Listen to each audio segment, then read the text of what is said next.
Bonjour et bienvenue dans le fond du garage. Aujourd'hui, je vais vous faire voir mon essai d'un One Wheel. Allez, c'est parti.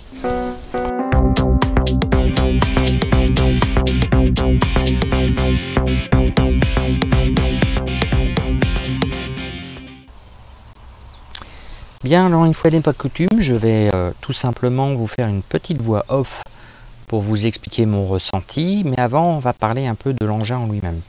Alors il s'agit d'un système mélange de gyroroue et de skateboard, bien que ça ne soit pas vraiment lui rendre justice, parce que cet ensemble a un peu plus de 6 ans déjà, ça existe un peu plus de 6 ans, et c'est vrai qu'à l'époque les gyroroues étaient vraiment, on va dire, dans leur balbutiement, et les skateboards électriques n'étaient pas aussi courants qu'actuellement, donc j'aurais tendance à dire que c'est presque un précurseur, mais au niveau sensation et même au niveau fonctionnement, c'est un mélange des deux. L'accélération, l'avance et le freinage se font de la même façon qu'une gyroroue grâce au mouvement du corps vers l'avant ou l'arrière de la planche.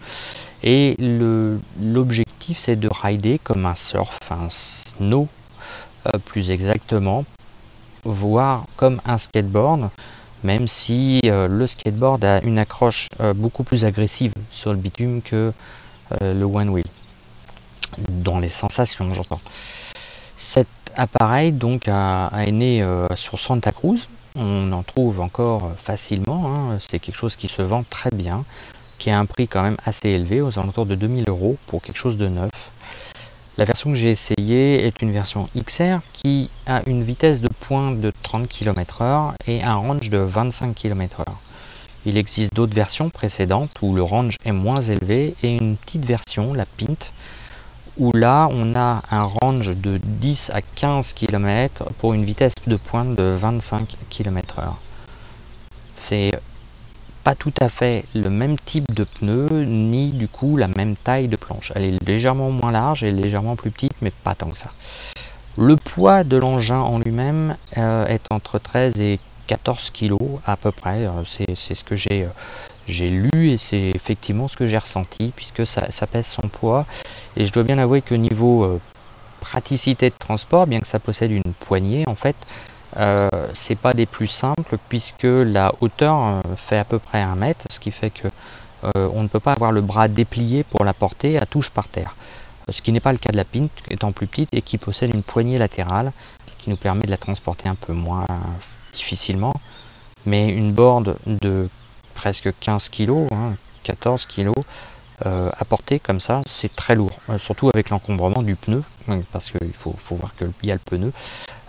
Effectivement, je pense que quelques améliorations peuvent se faire, et certains utilisent des cordes, d'autres des anneaux, d'autres encore des poignées sur le côté pour pouvoir la porter, bien que l'endroit où on la porte la plus facilement, c'est l'endroit où il y a la roue, et donc c'est un peu gênant avec la jambe. Mais l'objectif de cette planche est essentiellement d'être dessus et non pas de la transporter.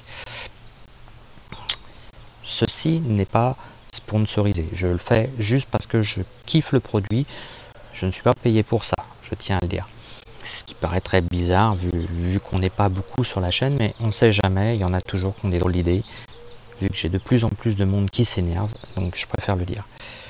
Maintenant, mes sensations. J'ai mis un bon quart d'heure, enfin un bon quart d'heure, on va dire un quart d'heure, pour m'initier à l'ensemble et à savoir faire des 8 et à freiner suffisamment pour me lancer en mode urbain dessus. Il est vrai que j'ai l'avantage de faire du skate électrique déjà depuis un certain temps, ainsi que de la gyroroue. J'avais donc l'avantage de connaître le 6, le maniabilité, avec la gestion du corps, et aussi le style de ride, puisque le skate s'en rapproche beaucoup. La grosse différence entre le One Wheel et le skate, parce que c'est quand même ça qui est important, ou avec un One Wheel et un snow, c'est plutôt la façon dont ça accroche le sol. Par rapport à un snow, on va retrouver cet aspect de rotation, de virage, qui est très proche, mais sans avoir l'impression d'avoir du mordant au niveau du quart. C'est particulier, on tourne sur un seul point en fait, et non pas sur la totalité de du quart de la planche.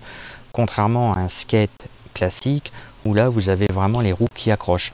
Mais d'un autre côté, on peut aussi tourner, pivoter sur soi-même, ce qu'on ne peut pas faire sur un skate de manière générale.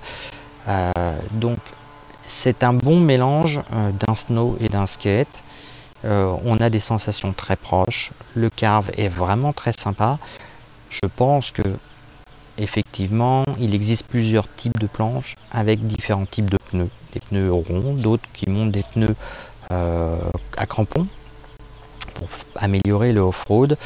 Je pense que c'est un des points qui doit être intéressant de travailler quand on connaît bien et qu'on maîtrise bien.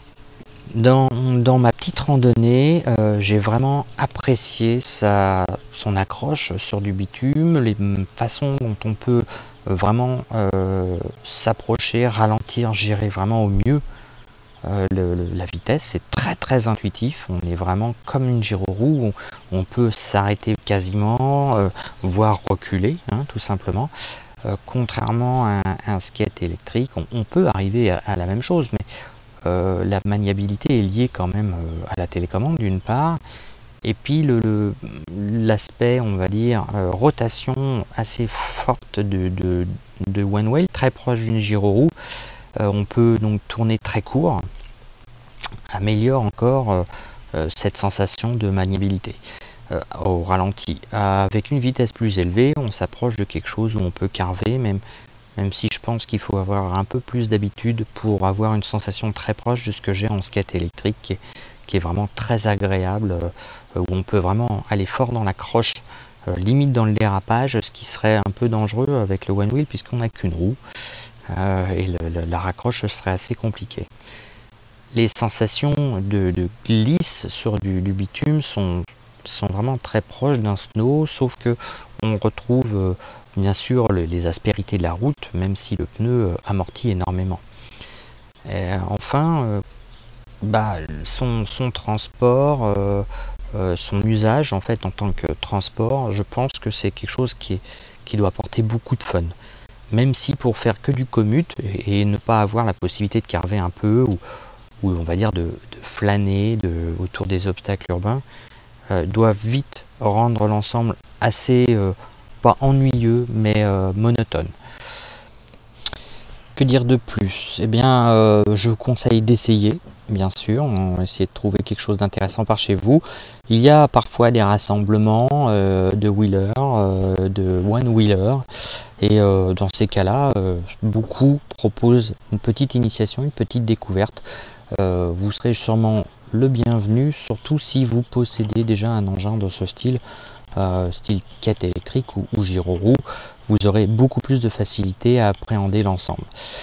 Pour ma part, j'ai vraiment adoré cette découverte et je redis, c'est un engin super agréable qui ne demande qu'à faire partie de ma flotte, voire devenir le seul et unique, même si je pense que le gros skate électrique peut être quelque chose de plus intéressant pour moi dans l'immédiat. Alors, en guise de conclusion, que pourrais-je dire? Eh ben déjà, merci à Phil qui m'a franchement super bien accueilli. On a pas mal parlé.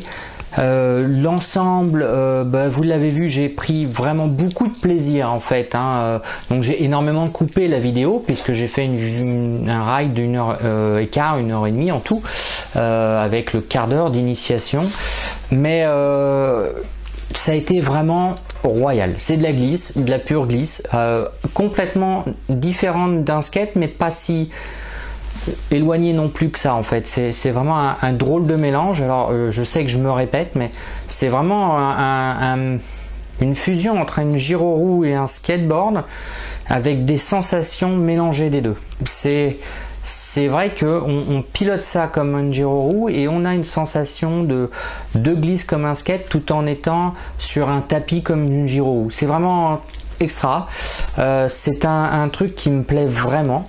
Et je pense que j'y viendrai de toute manière, bien plus que je conserverai d'ailleurs les skates. Je pense que la gyroroue et les skates n'ont fait que m'amener au final vers le one wheel.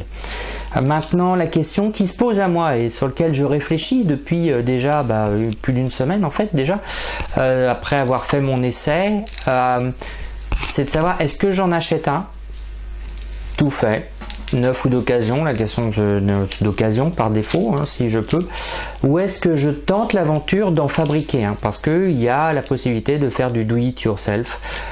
C'est quelque chose qu'il y a surtout en anglais, en forum anglais, j'en ai vu très peu en français, et au-delà de l'aspect fun de la fabrication en soi, c'est plus l'aspect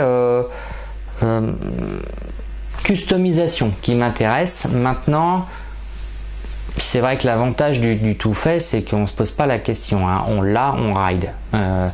Je pense que je réfléchirai et puis de toute manière, voilà, on en reparlera, hein, sur la chaîne.